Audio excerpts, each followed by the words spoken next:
अलका कुबल यांनी एकेकाळी मोठा पडदा गाजवलाय. सध्या त्या बऱ्याच वर्षानंतर रंगभूमीकडे वळल्या आहेत. वजनदार हे त्यांचं नाटक अलीकडे चांगलंच चर्चेत आहे. शेकडो चित्रपटांमधून भूमिका साकारून त्यांचं नाव अगदी घरोघरी पोहोचलं आहे.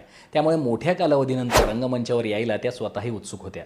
कारण प्रत्येक मराठी कलाकारासाठी नाटक म्हणजे आपलं माहेरच. त्याला अलकाजी तरी कशा अपवाद असणार. मात्र त्यांचं पहिलं नाटक कोणतं हे आपल्याला ठाऊक आहे का? ते होतं वटवट सावित्रे. रत्नाकर मतकरी यांनी हे नाटक लिहिलं होतं. त्यानंतर त्यांनी आपलं माणूस या नाटकातही काम केलं. हा व्हिडिओ PS मेकओव्हर यांनी स्पॉन्सर केला आहे.